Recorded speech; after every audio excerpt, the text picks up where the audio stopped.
कार्यक्रमाच्या निमित्तानं आपण आमचे मित्र गोपीनाथरावजी मुंडे, नारायणरावजी राणे यांना एकत्रित एका व्यासपीठावर, हे केवळ लोकमन नाही तर हे एकमन आहे असा संदेश या कार्यक्रमाच्या निमित्तानं आपण सर्वांना दिला. आणि लातूरकरांना एक वैचारिक सोनं लुटण्याची दुसऱ्यांदा संधी आपण दिली. गोपीनाथरावजी मुंडे हे आपल्या शेजारचे आहेत. नेहमीच लातूरकरांना ते सहकार्य करत आलेले आहेत.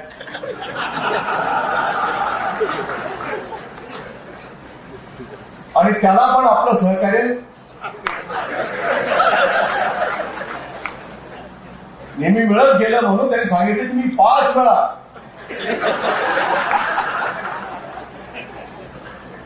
तुम्ही आमची आठवण ठेवता हे काही कमी नाही. अतिशय मोकळ्या मनाचा. आणि मग मगाशी मला वाटतं की नारायणरावांचा सल्ला तुम्ही आता ऐका. त्यांनी सांगितले की आमच्या 2 तोफा आम्ही तुमच्यावर डागत होतो, तुम्ही 1 तोफ पळवली, दुसरी तोफ तर माझ्या सोबतच असते.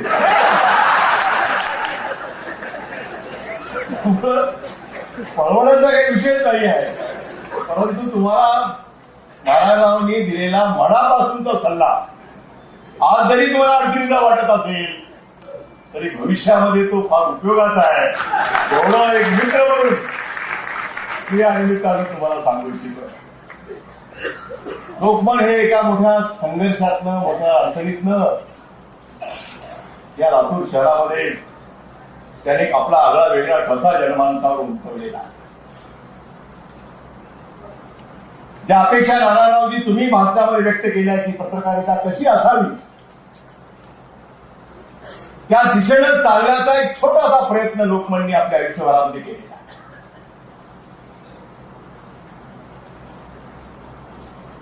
परवा त्यांच्या वृत्तपत्राच्या कार्यक्रमाच्यासाठी प्रहारचा दुसरा जेव्हा वर्धापन दिन झाला तेव्हा त्या कार्यक्रमाला मी हजर होतो. आणि त्याला सांगितले की प्रहार ज्या दिवसापासून निघाला त्या दिवसापासून मी त्याचा वाचक आहे, जसं मी त्याला मागायची सांगितलं त्यावेळी त्यांच्या कार्यक्रमामध्ये.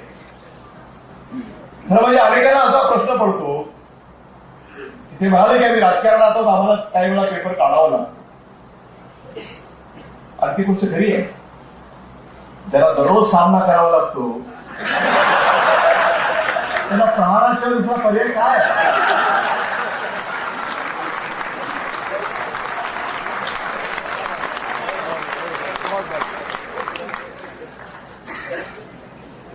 अरे पण नावाप्रमाणे बऱ्याचदा वृत्तपत्र आपण नाव एक देतो आणि वेगळंच वागतो, असं नाही नारायणरावांच्या बाबतीमध्ये. रोखोक जे मनामध्ये आहे, जे पोटामध्ये आहे तेच ओठामध्ये, आणि जे वाटतं ते स्पष्टपणाने लोकांच्या समोर मांडणं हा त्यांचा स्वभावाचा वैशिष्ट्य आहे.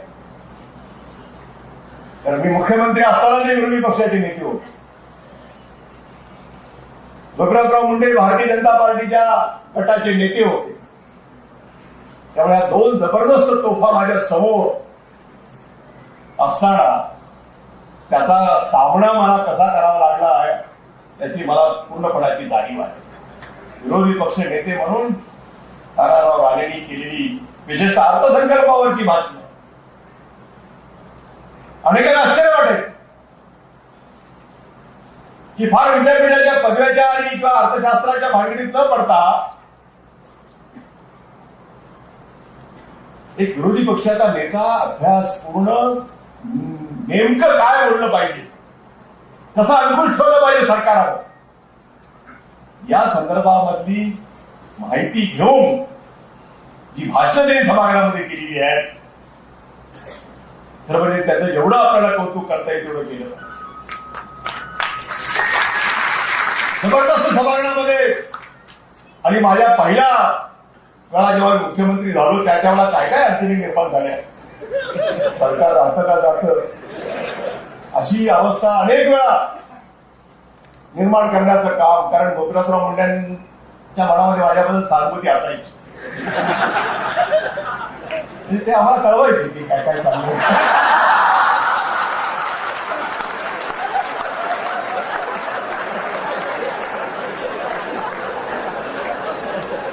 एक मित्र होते पक्षामध्ये ते आमच्या विरोधात असायचे, परंतु वाटायचे की आपल्या शेतात जाय, मराठवाड्यावर सचिव मिळाले, आपल्या मुख्यमंत्री राहिलं तर बरं, एका दुसरं परळीचं काम होईल म्हणजे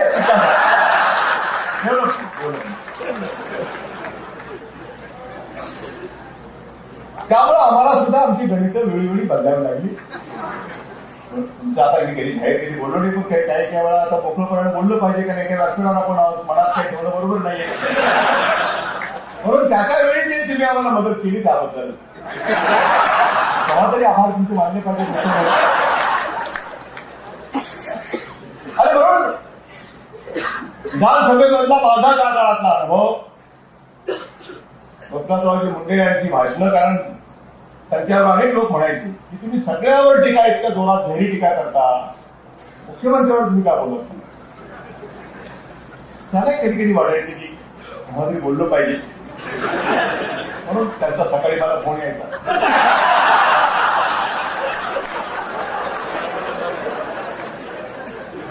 की आज माझं जरा भाषण सभागृहात आहे आणि मला जरा तुमच्यावर सुद्धा काही बोलावं लागेल. म्हणजे आवश्यक होतं, अंडरस्टँडिंग परफेक्ट.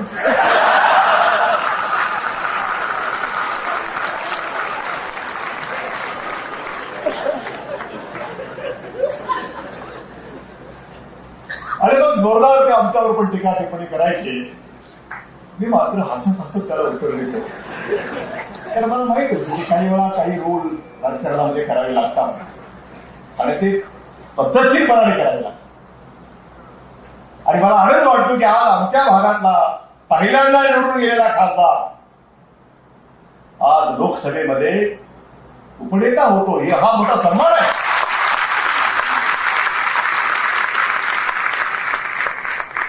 आणि त्या ठिकाणी सुद्धा उत्तम परफॉर्मन्स. म्हणजे बऱ्याचदा असं होतं की महाराष्ट्रातला माणूस दिल्लीत पोहोचला तर भाषेची अडचण असते आणि त्यामुळे तिथे इतका मोठा प्रभाव पाडणं बऱ्याचदा शक्य नसतं. परंतु 1 वर्षाच्या आत दिल्लीतली हिंदी आत्मसात केली. पाशा पटेल तुमची हिंदी नाही,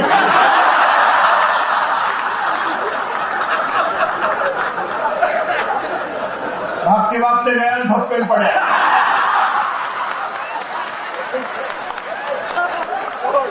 असली हिंदी नाही.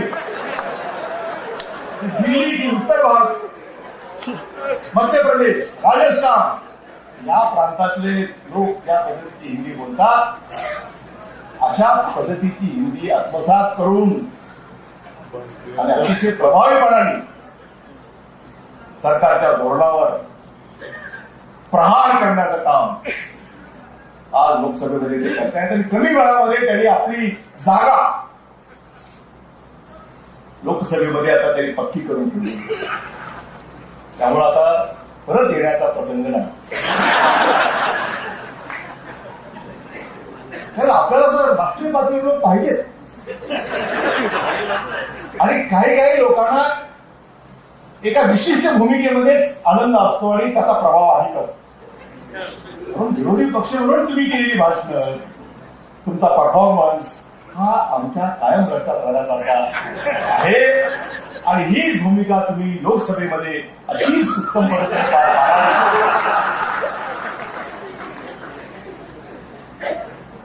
काहीतरी तुमची आता महाराष्ट्रात अडचण आहे. नागपूरचे काय आदेश येतात, कधी काय होतं, नागपूरवर सगळं आपलं अवलंबून आहे. त्यामुळं सध्याचा काळ तुम्हाला अडचणीचा आहे, म्हणूनच हा सल्ला नारायणरावांनी तुम्हाला दिलेला आहे.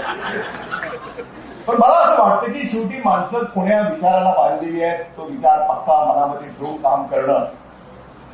शेवटी राजकारणामध्ये सर्वांनाच समान संधी उपलब्ध असते, लोकांचे प्रेम आशीर्वाद करायला मिळत असतो आणि त्या लोकांच्या विचाराची प्रामाणिक राहून वेगवेगळ्या पद्धतीचं काम करावं लागतं आणि ते काम प्रत्येक जण आपल्या भूमिका व्यवस्थितपणे निभावत आहे याचा मला खरोखर मनापासून आनंद आहे. आणि म्हणून राजकारण म्हणजे कटुता नव्हे, राजकारण म्हणजे असूया नव्हे, राजकारण म्हणजे द्वेष नव्हे, राजकारण हा वैचारिक लढा आहे. गरिबांच्या पर्यंत पोहोचण्याचा आपला मार्ग आहे. कोणाला हा मार्ग पसंत असेल, कोणाला दुसरा मार्ग पसंत असेल. माणसं त्याच्या मार्गाने जातात, परंतु उद्दिष्ट मात्र एकच असतं, सामान्य माणसाचं भलं व्हावं. उद्दिष्टामध्ये फरक नाही, मार्ग वेगळा असेल. त्या मार्गाने लोक जात असतात, नेते जात असतात. परंतु राजकारण म्हणजे काय वैयक्तिक शत्रुत्व नाही. ज्याच्या वेळा भूमिका घ्यायची असते त्याच्या वेळा कडाडून ती भूमिका घेणं आणि त्या विचाराला विरोध करणं हे काम करतच राहिलं पाहिजे. परंतु काही मर्यादा, ज्याला लक्ष्मण रेषा म्हणतो आपण, ती लक्ष्मण रेषा ही प्रत्येकाने, मग तुम्ही असेल, ज्ञानाराम राणे असतील किंवा गोपीनाथराव मुंडे असतील, आम्ही आमच्या लक्ष्मण रेषा ठरवलेल्या आहेत आणि त्या लक्ष्मण रेषेच्या बाहेर आणखी जात नाही.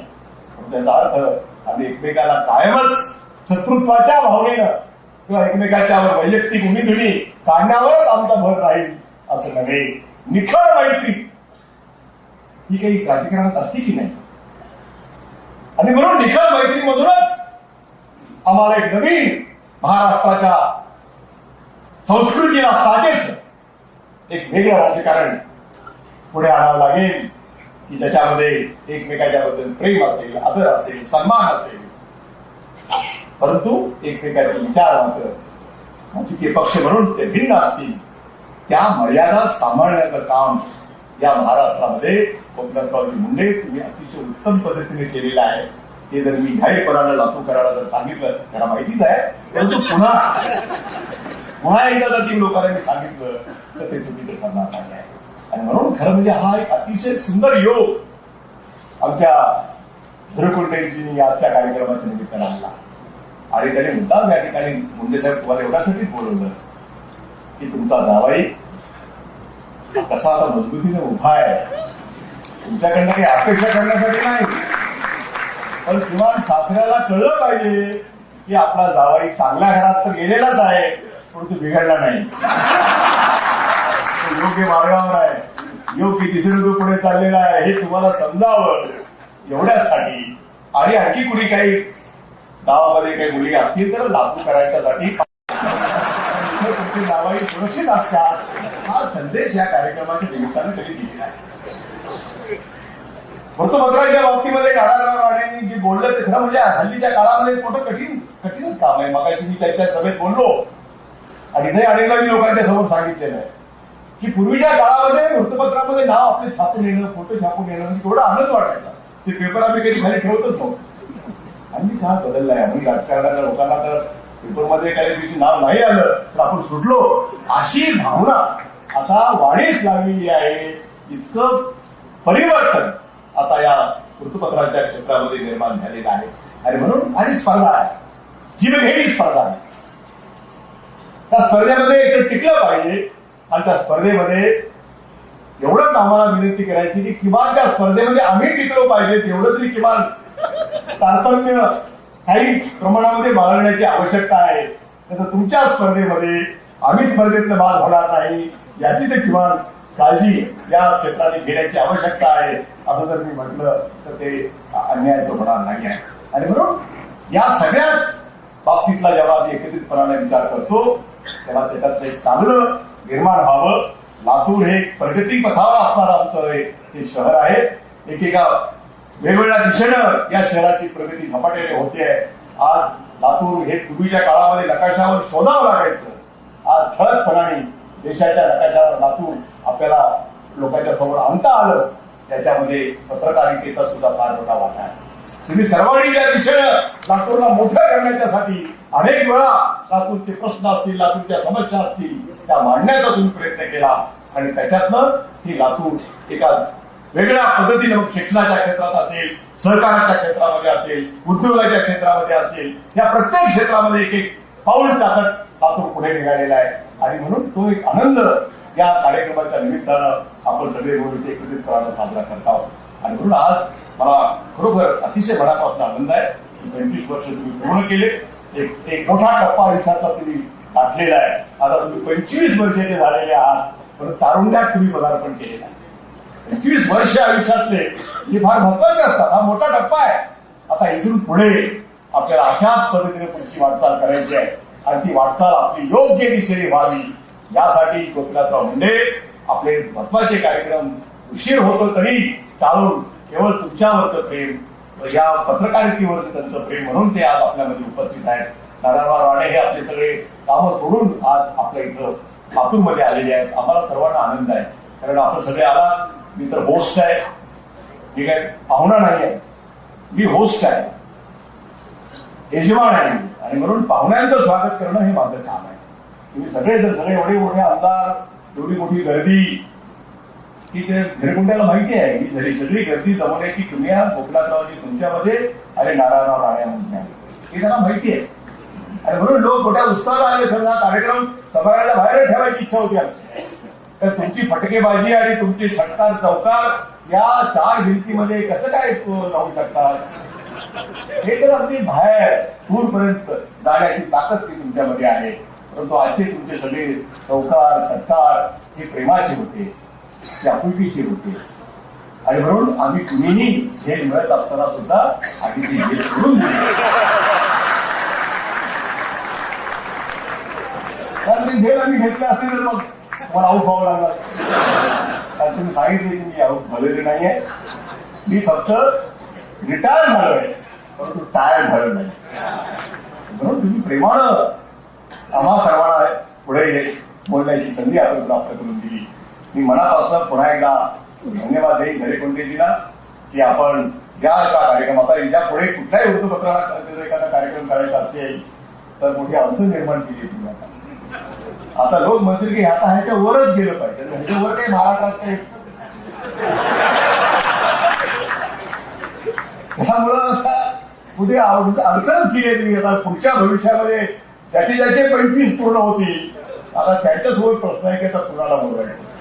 असा एक तुम्ही बेंचमार्क महोत्सवी कार्यक्रमाचा एक बेंचमार्क या कार्यक्रमाच्या निमित्तानं तुम्ही निर्माण केलेला आहे आणि म्हणून मनापासून मी आपल्याला शुभेच्छा देतो. खरं म्हणजे आपण सर्वांनी आज पाशा पटेलची वेळ कमी असल्यामुळं त्यांचं भाषणाला आपण सगळे मुकलेले आहोत याची मला पूर्ण कल्पना आहे. परंतु मी एवढंच करत जाताना विनंती करेन की ज्या वेळा गोपीनाथरावजी मुंडे तुमच्या सहवासात येतील कृपया त्यांच्याशी मराठीतच बोलावं कारण त्यांच्या हिंदीवर परिणाम होणार नाही त्याची काळजी घ्यावी. आता कुठं आम्ही त्या हिंदीमध्ये जमलोय तिथं आणि मध्ये जर तुमचं जर आलं तर आमची अडचण होईल आणि तेवढं तथ्य तुम्ही पाळावं एवढी एक प्रेमाची विनंती मी तुम्हाला करतो आणि या कार्यक्रमाला शुभेच्छा देतो. धन्यवाद. जय हिंद, जय महाराष्ट्र.